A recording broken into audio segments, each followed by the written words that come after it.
جاتی نفس ہمارا پر حاوی ہوتا ہے. سخاوت جنت کی طرف لے جاتی ہے، کنجوسی جہنم کی طرف دھکیلتی ہے.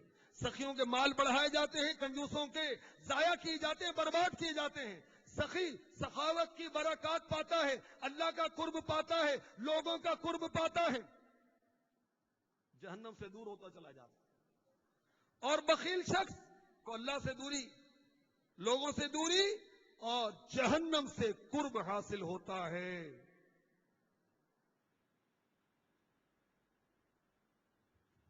بخل و کنجوسی کا ایک علاج یہ بھی ہے کہ بخل کی صورت میں جن عذابات سے ڈرایا گیا اسے پیش نظر رکھے. ایک علاج یہ بھی ہے کہ مال کے مقاصد پر غور و فکر کرے. اس مال کو اللہ تعالیٰ نے کس مقصد کے لیے پیدا کیا، بقدر ضرورت کی حفاظت کرے، بقیہ مال راہ رب ذوالجلال میں خرچ کر کے آخرت کے لیے ذخیرہ کر لے. بخل کا ایک علاج یہ بھی ہے کہ جب راہ خدا عز و جل میں خرچ کرنے کا ذہن بن جائے بلا تاخیر خرچ کر دے، ورنہ شیطان فقر و محتاجی سے ڈرا کر خرچ کرنے سے روکنے کی کوشش کرے گا. ایک علاج یہ بھی ہے کہ بدتکلف مال خرچ کرے. بخل ابھارتا ہے مال روکنے سے، تو یہ بدتکلف بار بار مال خرچ کرے گا تو بخل کی صفت سے نجات پائے گا. اور وقت آئے گا کہ مال کا خرچ کرنا اس کی طبیعت میں، فطرت میں، نیچر میں شامل ہو جائے گا. پھر اسے اللہ تعالیٰ کی راہ میں خرچ کرنے میں کوئی دقت اور دشواری نہ ہوگی. بخل کا ایک علاج یہ بھی ہے کہ اللہ تعالیٰ کی بارگاہ میں اس سے نجات پانے کے لیے دعا کرے. انشاءاللہ عز و جل وہ مالک و مولا کرم فرمائے گا، بخل کی عادت بد کو ختم کرے گا، اور انشاءاللہ عز و جل سخاوت کی سعادت مقدر بن جائے گی. اور دعاؤں کی قبولیت کے لیے مدنی مشورہ دعوت اسلامی کے مدنی قافلے. چنانچہ فیضان سنت جلد اول صفحہ 82 سے مدنی قافلے کی بہار سنیے اور تیاری کیجیے. اللہ توفیق عطا فرمائے امیر اہل سنت کے عطا کردہ جدول کے مطابق مدنی قافلوں میں سفر کرنے کی. عمر بھر میں کم از کم ایک مرتبہ یکمشت 12 ماہ، ہر 12 ماہ میں کم از کم ایک مرتبہ یکمشت 30 دن، ہر 30 دن میں کم از کم ایک مرتبہ یکمشت 3 دن کا سفر کرنے کی اللہ تعالی ہم سب کو سعادت عطا فرمائے. ایک مزدور کے گردے فیل ہو گئے، عزیزوں نے ہاسپٹل میں داخل کروا دیا. اس کا اوباش بھانجا عیادت کے لیے آیا. مامو جان زندگی کی آخری گھڑیاں گن رہے تھے، دل بھر آیا، آنکھوں سے آنسو چھلک پڑے. اس نے سن رکھا تھا دعوت اسلامی کے مدنی قافلے میں سفر کے دوران دعا قبول ہوتی ہے. چل پڑا، خوب گڑ گڑا کر ماموں کی صحت یابی کے لیے دعا کی. جب مدنی قافلے سے پلٹا تو ماموں جان صحت یاب ہو کر گھر آ بھی چکے تھے. نماز کے لیے گھر سے نکل کر خرامہ جانب مسجد رواں دواں تھے.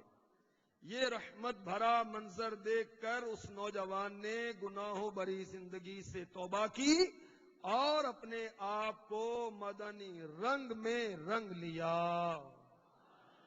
مرضی گمبھیر ہو گرچہ دلگیری ہوں گی حل مشکلیں قافلے میں چلو، سیکھنے سنتیں قافلے میں چلو، لوٹنے رحمتیں قافلے میں چلو، قافلے میں چلو.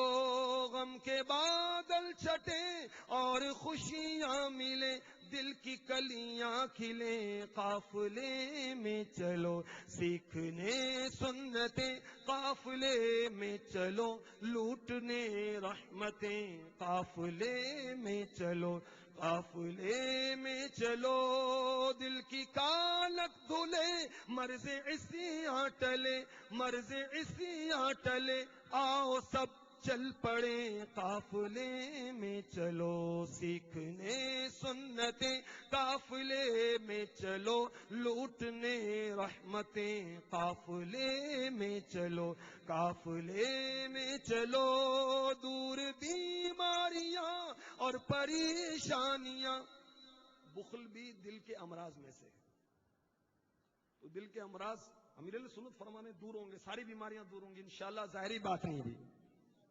دور بیماریاں اور پریشانیاں ہوں گی بس چل پڑے قافلے میں چلو سیکھنے سنتیں قافلے میں چلو لوٹنے رحمتیں قافلے میں چلو قافلے میں چلو انشاءاللہ.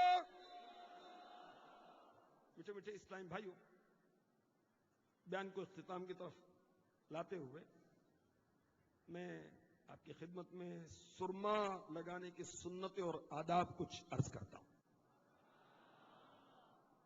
سرما لگانا ہمارے پیارے آقا مدینے والے مصطفیٰ صلی اللہ تعالی علیہ وسلم کی بہت ہی پیاری پیاری اور میٹھی میٹھی سنت ہے. سرکار نامدار مدینے کے تاجدار صلی اللہ تعالی علیہ وسلم جب سونے لگتے تو اپنی مبارک آنکھوں میں سرما لگایا کرتے. ہمیں بھی سونے سے پہلے اتباع سنت کی نیت سے اپنی آنکھوں میں سرما لگانا چاہیے. سرما لگانے کی سنت کا ثواب بھی ہوگا, دنیاوی فوائد بھی حاصل ہوں گے. سرکار مدینہ صلی اللہ تعالی علیہ وسلم سرما سوتے وقت استعمال فرماتے تھے. چنانچہ حضرت سیدنا عبداللہ ابن عباس رضی اللہ تعالی عنہما فرماتے ہیں, تاجدار مدینہ راحت قلب و سینہ صلی اللہ تعالی علیہ وسلم سونے سے پہلے ہر آنکھ میں سرمائے افمد کی 3 سلائیاں لگایا کرتے تھے. معلوم ہوا سرما سوتے وقت استعمال کرنا سنت ہے. لہذا ہم رات کو جب بھی سویا کریں ہمیں سرما لگانا نہ بھولنا چاہیے. سوتے وقت سرما لگانے کی مصلحت یہ ہے کہ سرما زیادہ دیر تک آنکھوں میں رہتا ہے اور آنکھوں کے مسامات میں سرائیت کر کے آنکھوں کو فائدہ پہنچاتا ہے. ہمارے پیارے سرکار کے تاجدار صلی اللہ تعالی علیہ وسلم دونوں مقدس آنکھوں میں سرمے کی 3 سلائیاں استعمال فرماتے تھے اور اکثر اسی پر عمل تھا. تاہم بعض روایات میں سیدھی آنکھ مبارکہ میں 3 سلائیاں اور بائی میں 2 کا بھی ذکر ہے. شمائل رسول میں اسی طرح بیان کیا گیا ہے کہ سرکار مدینہ صلی اللہ تعالی علیہ وسلم ہر آنکھ مبارک میں 2 سلائیاں سرمے کے ڈالتے اور 1 سلائی کو دونوں مبارک آنکھوں میں لگاتے. لہذا ہمیں مختلف اوقات میں مختلف طریقے پر سرما استعمال کرنا چاہیے. یعنی کبھی دونوں آنکھوں میں 3 سلائیاں, کبھی دائیں آنکھ میں 3 اور بائیں میں 2, کبھی دونوں آنکھوں میں 2 اور پھر آخر میں 1 سلائی کو سرما والی کر کے باری باری دونوں آنکھوں میں لگا لیں. انشاءاللہ اس طرح تینوں سنتیں ادا ہو جائیں گی.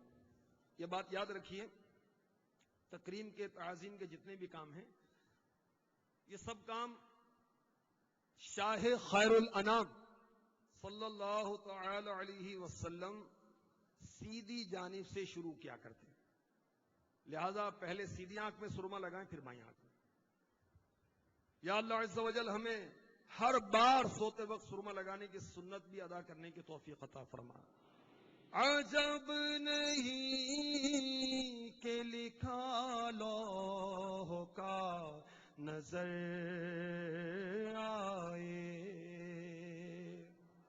عجب نہیں کہ لکھا لوح کا نظر آئے, جو نقش پا کا لگاؤں غبار آنکھوں میں,